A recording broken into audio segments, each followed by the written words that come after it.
Good morning, students. Today we are going to discuss the fourth chapter of Political Science of Class Plus 2, that is India's external relation. Earlier topics in chapter 3 we have discussed about the economic growth, कि कैसे India ने independence के बाद जब India हम आज़ाद हुए तो उसके बाद किस तरह से सबसे बड़े चैलेंज था कि इंडिया की इकोनॉमी को कैसे ग्रो करना है। ठीक है, और उसके बाद देखो यहाँ पर इस चैप्टर में क्या है, एक्सटर्नल रिलेशंस। एक्सटर्नल रिलेशंस के बारे में पढ़ेंगे कि जैसे जब इंडिया आज़ाद हुआ तो उसके बाद बाहर की कंट्रीज के साथ कैसे इंडिया ने अपने रिलेशंस बिल्ड किए। ठीक है, बाहर की कंट्री के साथ कैसे हमारे रिलेशंस बने, एक्सपोर्ट इंपोर्ट हुआ। ठीक है, तभी तो हमारी इकोनॉमी बहुत हाई गई। बाहर के आप देखते हैं कि आज भी हमारे जो प्राइम मिनिस्टर हैं बाहर की कंट्री के साथ ज़्यादा से ज़्यादा अपने रिलेशंस बनाने की कोशिश करते हैं। तो उससे क्या होता है, जब हम एक दूसरी कंट्रीज़ के साथ हमारे एक्सटर्नल अफेयर्स पता रखते हैं कि किस हद तक हम उनके टच में हैं। ठीक है, और कितना हमारा एक्सपोर्ट इंपोर्ट हो रहा है। तो इस चैप्टर के अंदर हम ये पढ़ेंगे इंडिया के एक्सटर्नल रिलेशंस। देखिए, independence after second world war, जब हमारा वर्ल्ड वार चल रहा था सेकेंड, तो उसके बाद आज़ादी मिली। कई सारी कंट्रीज ऐसी थी जिन्हें वर्ल्ड वार के बाद जिन्हें आज़ादी मिली। क्या हुआ था, problem how to integrate states. अब प्रॉब्लम ये थी आज़ाद होने के बाद, अब देखो जब यहाँ से भी जब ब्रिटिशर्स यहाँ से जब अंग्रेज छोड़ के गए इंडिया को, जब हमारा देश आज़ाद हुआ तो उनके जाने के बाद कितना सारी व्यवस्था जो थी सब बिखरी हुई थी पूरी तरह से। बहुत बड़ा चैलेंज था कि कैसे इन सारी प्रोविंशियल स्टेट्स के बारे में हमने फर्स्ट चैप्टर में पढ़ा था, वही चीज़ थी। वो बड़े बड़े चैलेंज थे कि कैसे इन सारी स्टेट्स को किस तरह से कहाँ कहाँ पे एरिया वाइज लिंग्विस्टिक लैंग्वेज के बेस पे कैसे कैसे उनको डिवाइड करना है, कैसे कौन कौन सी स्टेट्स को मिलाना है। वो बहुत बड़े बड़े चैलेंज थे। ठीक है, आफ्टर द इंडिपेंडेंस। तो और जो पूरा का पूरा वर्ल्ड था दो गुटों में बटा हुआ था, यूएसएसआर और यूएसए। तो पूरा का पूरा जो वर्ल्ड था वो उस टाइम दो गुटों में बटा हुआ था, यूएसएसआर और यूएसए। अब इंडिया के लिए क्या था, अगर इंडिया किसी एक गुट में शामिल हो जाता, यूएसएसआर में या यूएसए में, तो फिर उससे प्रॉब्लम बहुत ज़्यादा हो जाती। क्योंकि हमारा मकसद क्या था जब हमने आज़ाद अपने देश को आज़ाद करवाना था, क्या मकसद था कि जब हम आज़ाद हो जाएंगे तो हम डेमोक्रेटिक गवर्नमेंट की तरह काम करेंगे। और डेमोक्रेसी में कभी भी किसी एक पक्ष की तरफ नहीं बात होती, हर किसी के साथ हमारा एक मिलनसार नेचर होता है। ठीक है, तो इंडिया किसी एक गुट में शामिल नहीं हुआ। इंडिया ने कौन सा रास्ता अपनाया, मिडवे। ठीक है, तो इंडिया ना तो यूएसएसआर में शामिल होगा ना यूएसए में, इंडिया ने मिडवे पाथ अपनाया। India adopt the midway. अब वो मिडवे पाथ अपनाया कैसे, हाउ, देखिए, domestic and international development 1950, lack of resources. जब क्या हुआ, डोमेस्टिक एंड इंटरनेशनल डेवलपमेंट, जब हम किसी फॉरेन कंट्री के साथ अपने अफेयर्स करते हैं, जब फॉरेन कंट्री के साथ हमारे रिलेशंस ग्रो होते हैं, तो उसमें हम ज़्यादा से ज़्यादा इस बात को ध्यान में रखते हैं कि हमारे डोमेस्टिक लेवल क्या है, डोमेस्टिकली हम अपने देश में कहाँ तक ग्रो कर रहे हैं, जिस चीज़ के लिए हम बाहर बात कर रहे हैं वहाँ से बाहर से कितना हमने मंगवाना है। ठीक है, तो हम दोनों चीज़ों को बैलेंस बना के चलते हैं, डोमेस्टिक भी और फॉरेन का भी। ठीक है, तो वो चीज़ थी। लेकिन क्या हुआ, लैक ऑफ रिसोर्सेज इंडिपेंडेंस। जो कंट्री उस टाइम फ्री हुई सेकेंड वर्ल्ड वार के बाद, इंडिया थी, अफ्रीका थी, एशिया थी, ये जो सी कंट्री फ्री हुई उसमें लैक ऑफ रिसोर्सेज बहुत थे। इंडिया में बहुत गरीब देश था, जब देश आज़ाद हुआ तो कुछ नहीं बचा था यहाँ पर। ठीक है, बहुत ज़्यादा लैक ऑफ रिसोर्सेज थे। अब लैक ऑफ रिसोर्सेज की बात क्या हुआ, जैसे आप एग्जाम्पल लोगे, नो इन्फ्लुएंस एग्जाम्पल। अब जिन जगहों पर लैक ऑफ रिसोर्सेज थे वो कंट्रीज, वो जगहें अपना इन्फ्लुएंस नहीं बना सकी, फॉरेन एक्सटर्नल अफेयर्स में अपना इन्फ्लुएंस नहीं बना सके क्योंकि बहुत पिछड़ चुकी थी। ठीक है, अब देखो जैसे एग्जांपल हम इंडिया का लेते हैं, हमने पहले भी चैप्टर में पढ़ा था कि इंडिया में भी एक बार फूड क्राइसिस हुआ था ग्रीन रेवोल्यूशन से पहले। ठीक है, तो उस समय भी इंडिया को किसकी हेल्प लेनी पड़ी, यूएसए की। तो यूएसए की जब हेल्प ली तो क्या हुआ, यूएसए ने, जब भी हम किसी की हेल्प लेते हैं तो वो कंट्री हमेशा क्या कहती है कि कॉम्प्रोमाइज़ करना पड़ेगा, हमारी कुछ शर्तें माननी पड़ेंगी, अपनी कुछ पॉलिसीज हमारे हिसाब से बनाओ, ऐसी कुछ बातें यूएसए ने भी रख दी शर्तें। तो क्या होता है, जब हम किसी की हेल्प लेते हैं तो हम कहीं ना कहीं उसकी शर्तों को, गलत शर्तों को मानना पड़ जाता है। ठीक है, तो क्या हुआ, the policy of non alignment Midway. लेकिन इंडिया ने क्या किया, policy of non alignment means Midway रास्ते को अपनाया। अब देखो नेहरू की पॉलिसी, उस टाइम नेहरू जी थे, नेहरू जी ने 3 पॉलिसीज बनाई इस सारे अफेयर्स को ठीक करने के लिए। क्या पॉलिसीज थे, अब हम डिस्कस करेंगे। नेहरू जी ने 3 पॉलिसीज अडॉप्ट की।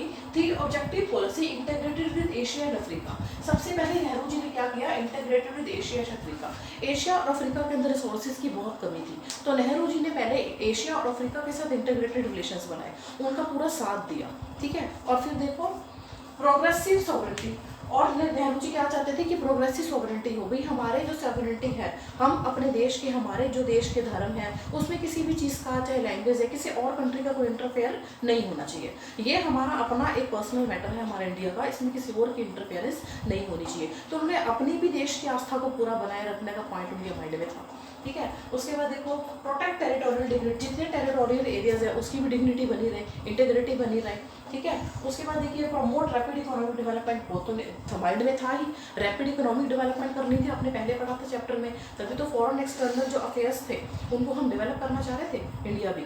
ठीक है, तो ये पॉलिसीज थी नेहरू की कि progressive sovereignty, protect territorial integrity and promote rapid economic development. उसके बाद देखिए नेक्स्ट था distance from true camp, distance from true camp peaceful world. ये दोनों कैंप से जो दो हिस्से थे, यूएसएसआर यूएसए, इंडिया ने दोनों से एक डिस्टेंस बना रखा था, किसी एक का साथ नहीं दिया था, क्योंकि हमारा तो तरीका था डेमोक्रेटिक मिडवे रास्ता अपना रखा था।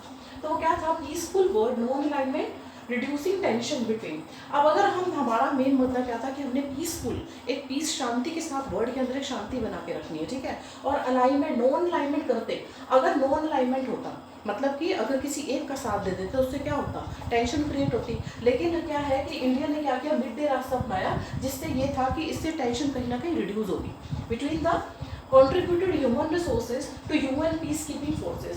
उन्होंने क्या किया, इसके अलावा उनके क्या पॉलिसीज थी कि जिससे हम वर्ल्ड में पूरी तरह से शांति बना रखें, तो उन्होंने अपने इंडियन जो सोल्जर्स थे, UN peace keeping forces, UN peace keeping forces जो अपने इंडियन सोल्जर्स थे उनको भी बाहर उसमें भेजा, ताकि वो बाहर वर्ल्ड के अंदर कहीं भी अगर कोई डिस्टर्बेंस होती है, कोई युद्ध होता है, कुछ होता है, तो हमारे इंडियन सोल्जर्स का भी पूरा उसमें योगदान, ताकि रिलेशंस बने आपस में। ठीक है, जितना ज़्यादा हम एक दूसरी कंट्रीज के साथ कॉन्टैक्ट में जाते हैं उतने ज़्यादा अच्छे रिलेशंस बिल्ड होते हैं हमारे।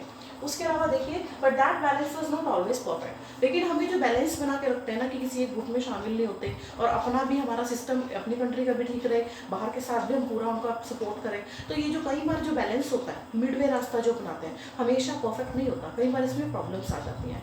खुद ही इंसान सोचता कुछ है और हो कुछ हो जाता है। अब ये इंडिया के साथ भी हुआ, इंडिया ने रास्ता अपना रखा था मिडवे, लेकिन क्या हुआ, 1956 में ब्रिटेन अटैक ऑन इजिप्ट, 1956 में ब्रिटेन ने इजिप्ट के ऊपर अटैक किया था। ठीक है, वहाँ पे उस समय इंडिया ने क्या किया, over the Suez canal issue, Suez canal के इशू के ऊपर जो था, इसने इशू था, तो जिसमें ब्रिटेन ने इजिप्ट के ऊपर अटैक किया था। अब जब वो अटैक ब्रिटेन ने कर दिया, तो उसके बाद India was against, India Britain के अगेंस्ट हो गया कि तुमने इसके ऊपर क्यों, इस मुद्दे को लेकर, जो स्विस कैनल का मुद्दा था, उसके ऊपर इजिप्ट के ऊपर अटैक क्यों किया। तो जब हम किसी के खिलाफ हो जाते हैं, किसी एक के खिलाफ बोलते हैं, यानी कि हम उस कंट्री से तो कट गए। ठीक है, जब हम किसी के खिलाफ बोलेंगे या किसी एक के पक्ष में बोलेंगे, तो यानी कि वो चीज़ तो होगी ना, एक तो हमारे अगेंस्ट हो गया, हमारे फेवर में हो गया। तो यहाँ पे इंडिया ने क्या किया कि ब्रिटेन के तो खिलाफ खड़ा हो गया कि क्यों अटैक किया। और उसके बाद वही 1956 में USSR involve the Hungary, USSR और हंगरी के बीच में भी कुछ प्रॉब्लम्स क्रिएट हुई। वहाँ पे इंडिया डिड नॉट अपोज, वहाँ पे इंडिया ने यूएसएसआर को कोई अपोज नहीं किया। तो ये क्या हुआ, ये हो गया पक्षपात, कहीं ना कहीं हो गया, एक गुट का समर्थन कर दिया, एक गुट का समर्थन नहीं किया। तो उससे क्या हुआ, ये जो USSR involve Hungary and did not oppose, तो उससे क्या हुआ, ये जो मिडवे वाला रास्ता था वो हमेशा परफेक्ट नहीं होता। कई बार हमें कुछ ऐसे कंडीशंस हो जाती हैं कि हमें किसी एक के बारे में फेवर में हो जाते हैं और किसी एक के अगेंस्ट हो जाते हैं। ठीक है, तो इसीलिए हमने कहा था, जो ये जो था बैलेंस बनाना था, बैलेंस दोनों के अंदर बनाना था, वो कई बार बैलेंस परफेक्टली नहीं होता। ठीक है, अब देखियो, India's economy policy, import substitution, और उसके अलावा हमारी इकोनॉमी को बढ़ाने के लिए क्या पॉलिसी बनाई नेहरू जी ने, कि इम्पोर्ट सब्सटीट्यूशन, कि ज़्यादा से ज़्यादा हमने कोशिश ये करनी है, अगर हमने इंडिया के अंदर इकोनॉमी को ग्रो करना है, तो हम इम्पोर्ट कम से कम करेंगे, जितना ज़्यादा बाहर से कम मंगाएंगे उतना अच्छा है। लेकिन उसका भी एक माइनस पॉइंट था, अगर मान लो कि मैं आपसे कुछ मंगवाती नहीं, तो आप मेरे से क्यों मंगवाओगे, अगर मैं नहीं आपसे कुछ मांगूंगी तो आप मेरे से क्यों मंगवाओगे। अगर हम बाहर के कंट्री में से कुछ नहीं मंगवाएंगे तो वो हमारे से भी कुछ नहीं खरीदेंगे। ठीक है, तो हम लोग एक्सटर्नली, हमारा जो एक्सपोर्ट इंपोर्ट नहीं होगा, तो उससे क्या होगा, हमारी इकोनॉमी डाउन आ जाएगी। तो इसलिए इस चीज़ को बैलेंस बना के रखना बहुत जरूरी था। तो this is all about the policies of the Nehru. Next chapter we will discuss about the next policies about this chapter. Thank you so much.